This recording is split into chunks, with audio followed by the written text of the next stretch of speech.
Hello and welcome back to another video. Today I'll be going over my game against Sabarish Kailasam from round 1 of the 2025 Memorial Day Classic.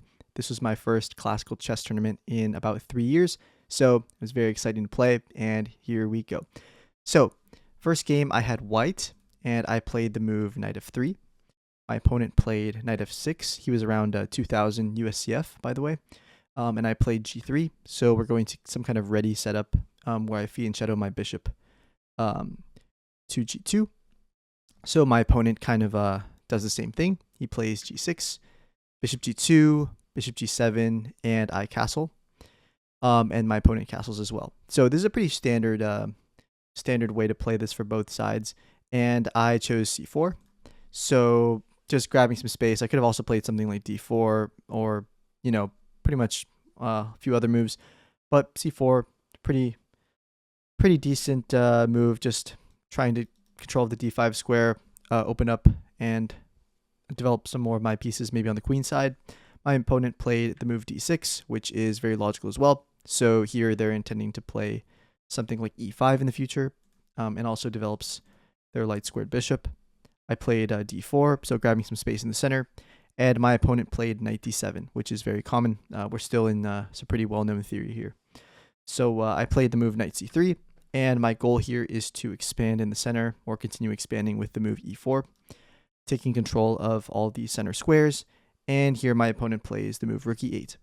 So he's really preparing for e5, and that move makes a lot of sense because he wants to challenge the center, just like I am. So I play e4, and black plays e5. Right. So here comes kind of the first big decision I have to make. So when I'm faced with a pawn push like e5 that attacks my pawn, I have a few options. So this is a kind of a common position, so it's good to know what the options are. So I'll kind of go over each one. So the first thing that can happen when I have two pawns kind of staring at each other like this, and I can take, the first thing I can do is I can just take the pawn. Right? So if I play something like d takes e5, then I feel like these positions, just in my opinion, are a little bit more pleasant for black, because after d takes e5, I mean, it's nothing huge, but I always like the setup here for the black pieces because in this type of position, I would be fighting for to put something on the d5 square or control the d5 square. But the problem is that I can always put a piece on d5, but they can kick me with c6. However, if they manage to reroute a knight to d4, let's say, like via c5, e6 to d4, I can never kick a knight that lands on d4 with c3 or e3 because my pawns are too advanced. So the d4 square is a much better outpost for black than the d5 square is for me because my piece can always be kicked with c6. And there are benefits to having the pawn on c4 as well, though I can expand on the queen side, and certainly this position is like by no means like amazing for either side, but I just prefer the black side of these things. Something like knight c5, bishop g4, trying to trade off pieces that control the d4 square and landing a knight on d4. I was always a fan of these types of positions for the side that hasn't advanced their c pawn up 2 squares. Anyway, that's not what happened in the game, though.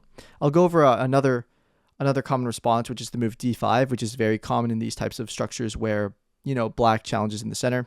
In this case, I'm not sure I'm the biggest fan of d5 because, one, it doesn't attack anything. Like sometimes you can get away with d5, or you should play d5 in like the King's Indian where the knight is on c6, forcing it to go to e7. Here, I'm not attacking anything. I'm not playing d5 with tempo. So black can probably play something like knight c5, hitting my pawn on e4. And, I can't kick this knight yet because of knight takes e4. So I'd have to defend the e-pawn with something like queen c2. And after queen c2, I think black can probably play a5 and stop this b4 idea. And I think with the knight on c5 for a little while, it's hard to kick it out. I feel like black should be kind of happy with this position. It's nothing special. It's probably around equal, but I think it's going to be hard for me to get this b4 push in. For example, I probably have to play like b3 and then a3 and then b4, or a3 and then rook b1 and b4, because if I play like a3, for example, and try and go rook b1, b4, directly, they can clamp me with something like a4. And When they play a4, they're really putting a nice clamp on the b3 square. And it's not so easy to kind of round this guy up. Like if I play bishop e3, for one, I think they can get away with bishop d7, and that's just totally fine. But if they don't want to allow this capture for whatever reason, they can always play like knight b3, hit my rook. After rook d1, bishop d7, just holds their a4 pawn. And I think black should be pretty happy here. My queen side's not getting mobilized anytime soon. Yeah, that's why I wasn't the biggest fan of playing d5 in that position, because there's three things you can do with this kind of challenging pawn move. Is one, you can take, you can push, or you can ignore it. And I've covered why I'm not the biggest fan of taking. I wasn't the biggest fan of pushing either, so my last option was just to ignore it, which is kind of my plan. It's how I would approach this opening. In any other game, I played rook e1. So here we go, rook e1. Just asking black, okay, do you want to take on d4? Or do you want to keep this kind of cramped position where at the moment, they can't play something like knight c5. I have pretty good control over these center squares. So black decides to take me up on that offer. He plays e takes d4, and I play knight takes d4 in response. So now we have kind of a different position. It's kind of like a Maroczy bind type setup, except the pawn is on c7, which just means like, okay, I have good control of the d5 square, and black is still solid though. They can play like knight c5 and a5 and just develop normally, but white should be for choice, a little bit of an advantage.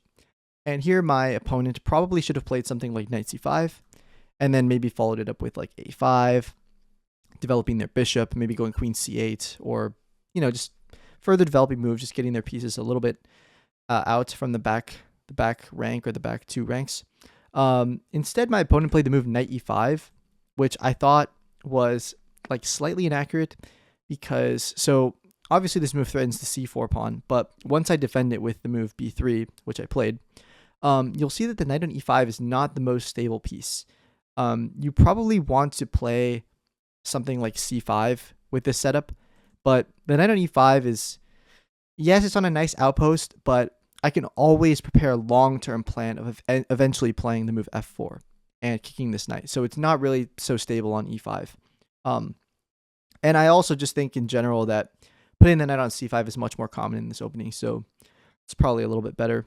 And after I played b3, he played bishop g4, which I thought this move was definitely also a little bit inaccurate, because when I play the move f3 and bishop d7 is played, I feel like this bishop g4 and then bishop d7 plan kind of inducing me to play f3 is not unfavorable for me at all. I don't think f3 is like a bad concession to my position. And I'll explain a little bit more about that later. So after bishop d7, yeah, I think maybe instead of bishop d7, they should have played like maybe something like c5. Although then you have to deal with other things like knight b5 maybe. But yeah, anyway, bishop d7 was played. And after bishop d7, I played the move bishop g5. So this is kind of my way of provoking a pawn move on their king side. I think this one makes a little bit more sense. So after h6, kicking my bishop, I move back to e3. So it's kind of a similar idea, right? They play bishop g4, and then they provoke f3, and then they go back. And then I go bishop g5, and then I come back after h6, and I provoke h6. But I can go queen d2 very soon, and I feel like this h-pawn is going to be a little bit of a problem. It's obviously, when I say a little bit of a problem, I'm not significantly better here or anything like that. I think that I have like a small advantage, but provoking these moves can lead to some kind of buildup in my position later. So they played queen c8, trying to go bishop h3, which is logical. I played queen d2, so hitting this, and they played king h7, and I played the move rook ac1. So I'm seeing this queen on c8 that is lined up on the c file for my rook. So I want to play something like knight d5 and open up my c file and put some pressure on c7 eventually, and depending on what black does, right? So here my opponent played the move g5, and I think this is kind of the consequence of being cramped, seeing the move, like seeing c5 not being that great of an option because I have moves like knight b5, and also seeing that I'm always putting pressure on this h6 pawn. So it's kind of hard to get your pieces out with with this like constraint on your position. So I think my opponent here decided to prematurely play something like g5. I don't think it's a big deal or anything, but I don't think it was the most accurate. And I thought that the plan here maybe should have been maybe like a6, or possibly just trying to go c5, not doing anything too rash on the king side. After g5, the plan, I think what my opponent was kind of counting on was if I do something random, let's say I play like, I don't know, a3, just a random queenside move. They were kind of thinking about the plan of bishop h3, and then let's just say I play like a4 again, or just another move on the queen side again. They were probably thinking about using this g pawn as a way to either damage my structure or get an outpost on f3. So for example, something like bishop takes g2, king takes g2, and maybe c5, followed by like g4. Because, yeah, let's say I go like knight c2 or something. Then maybe they can get away with like g4 and trying to stick a knight on f3 if I play f4. If I play something like knight f5, though, I mean, there's all sorts of tactics, actually, which maybe I thought might have been the thought process of my opponent when I was calculating all these lines. Like something like knight takes f3 is pretty crazy. Then king takes f3, knight takes e4. And suddenly this is super unclear, right? Like, I think if knight takes e4, they just play queen takes f5 and they're winning. So I'd probably have to play like queen d5, and then there's all sorts of, knight takes c3 is playable, and many things to calculate. So that was kind of my thought process, right? When they played g5, I thought, okay, they want to take advantage of the fact that they provoked f3, or they can play like bishop h3, g4, and then get the f3 square, and then make my knight leave the d4 square by playing c5. Some type of plan like this. But I thought my next move kind of put a stop to this. So after they played g5, I didn't play a3. I played the move g4, which looks definitely a little bit weird, and it kind of traps my bishop behind this this big chunk of pawns that are all on light squares. But my idea was that I wanted to make use of the f5 square, and my argument is like, okay, I think that I have better control, like a stranglehold on f5, and then they do on the f4 square, because that's the drawback of g4, right? When I have a pawns on e4 and g4, I give up this f4 square, but I have pretty good control of it with my minor pieces. So I want to make use of the f5 square. And here he played knight g6, which is very logical, trying to take advantage of these weak dark squares. But I think after knight f5, unfortunately, there's just something missing in his position. He can't really get his knight to an optimal square. For example, he played bishop takes f5 here, which made sense because the knight was very, very strong on f5. And after ef5, you want to play something like knight f4, but it's just tough to do so. Like, in the game, he played the move knight e5, but there were some other options. One of them was like, so first we can look at knight h4. So knight h4 hits my bishop on g2, so I can pretty much just go bishop h1, and then I have a plan of playing like h3 and f4. So a sample line would be like bishop h1, maybe queen d7, h3. And now that I've defended my g4 pawn, I can work toward playing f4, and suddenly this knight on h4 is not going to have a lot of support. Like, I don't know, rook e7, f4, and then I'm going to either take, or, if they take me, then this knight is not defended at all. So I think this would be pretty good for white. And I think that if they play knight f4, I can probably, I can take, but then this can be a little bit unclear because of the dark squared, the opposite colored bishop, and they have the dark squared bishop, which could potentially be a problem. But I think the good news for me, though, is that I can throw in the move h4. And then after h4, now I'm threatening to take on g5 and then take on f4. And that's a big problem for him. And if he takes on g2, for example, this is kind of like my momentarily bad bishop. So I'll be happy to get this position and just continue applying pressure to this king side. Maybe go rook h1. And then things kind of fall apart. So after knight f4, h4 would be a very good response. And it's not really so clear how he deals with it. Because, if he plays something like, I don't know, king g8, then I just take, and now I take on f4. And then after like queen f4, then g5 is coming, and it's very different from, not from without including this h4 and hg plan. Like, I mean, it's very different from like this position, right? Without this h4 g5 plan, it's not so good. But I can play h4 there. So after all of this, I thought, well, maybe he wants to do a sacrifice. I thought this was pretty reasonable, like knight h4, h4, and rook e3. But unfortunately, after like rook e3, even though he's got this good knight on f4 for the moment, his position is still pretty cramped, and it's one of those forms of compensation that seems good, but when you really look at this position deeply, I mean, what plan does black have? I'm probably going to try and trade this guy off with my own knight, or just keep opening up the position. So, like, actually, maybe queen e3 can be played, and let's see, like, maybe queen e3 is a little bit better, because maybe putting my rook on e3 is not so useful. Maybe the queen wants to get to e7. So, yeah, I can't even, like, I think, like, knight d7, probably hg, and then queen e7 seems very strong. And it's not so clear how you defend this. The only thing I'd have to watch out for is maybe something like knight e5, because if queen g5, he has this crazy move, knight h3 check, and then picking up my queen. But, yeah, I mean, after knight e5, I'm sure there's other moves. Like, if I defend this guy, for example, like rook e3, now I'm threatening queen takes g5, and it's very, very difficult to stop. Also, knight e4 as well. So, yeah, I think maybe that would have been an interesting try, like sacking the rook for an exchange. But, it's tough to play, and I think he wanted to kind of stay solid and not go down any material. So he played knight e5, but after knight e5, I think my position is very pleasant. So here I have the nice move h3.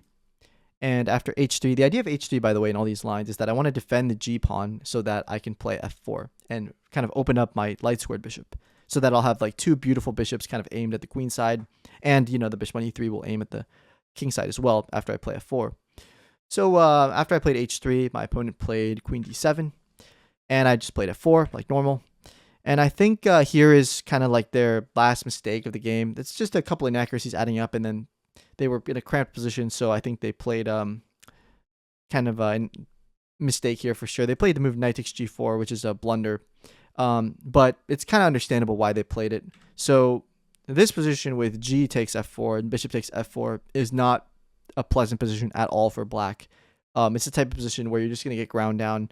I have the two bishops aimed at the queen side, and then the bishop on f4 aims at the king side. I can make use of the d5 outpost. I have these nice open files. I have more space.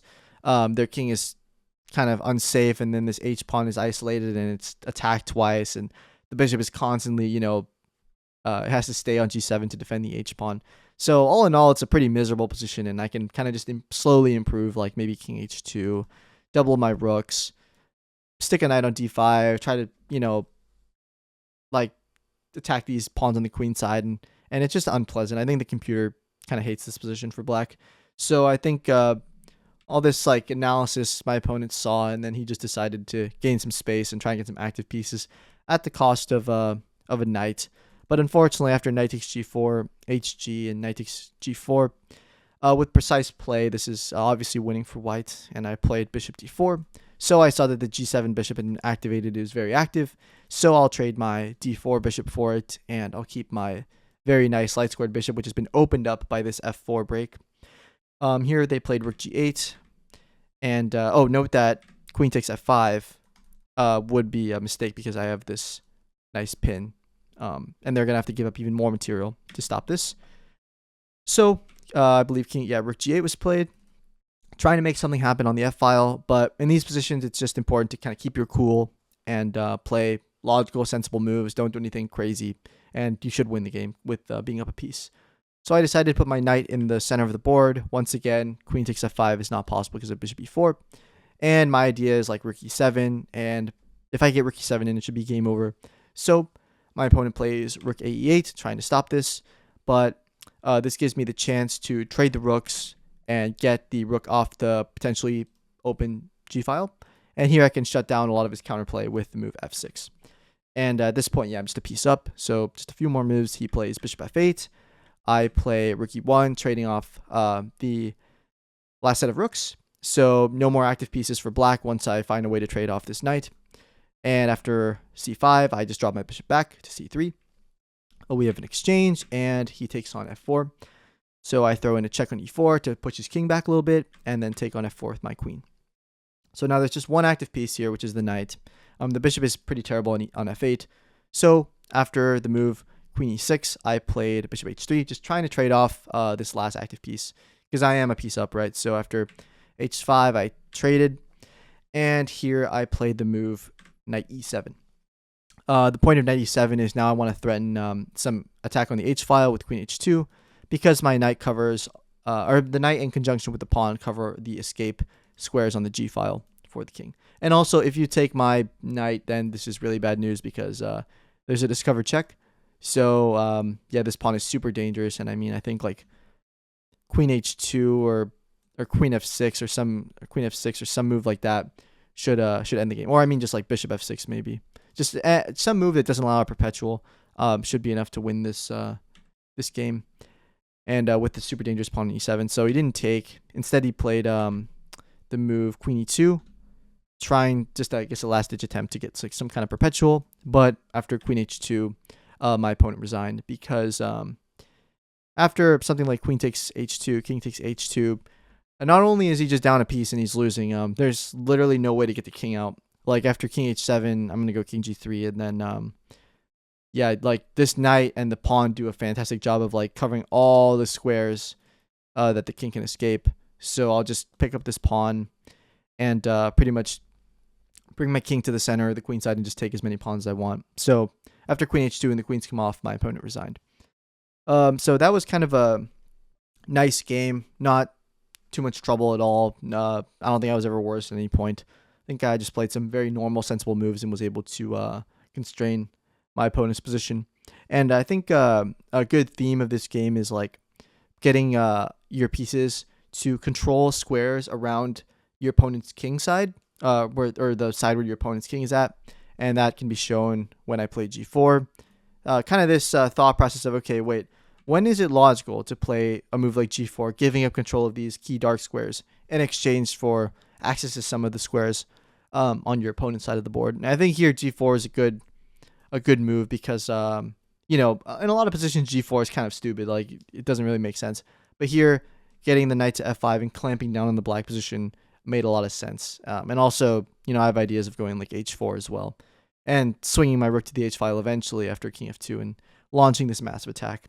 So I think probably exploiting key squares around the king side, or around your opponent's king, is a fitting lesson for this game. But anyway, it was really nice to make a video again. I haven't made a video in like, you know, a million years. So it was great to analyze and film this. And I hope you guys enjoyed this video and learned something. And I'll see you guys in the next one. Take care.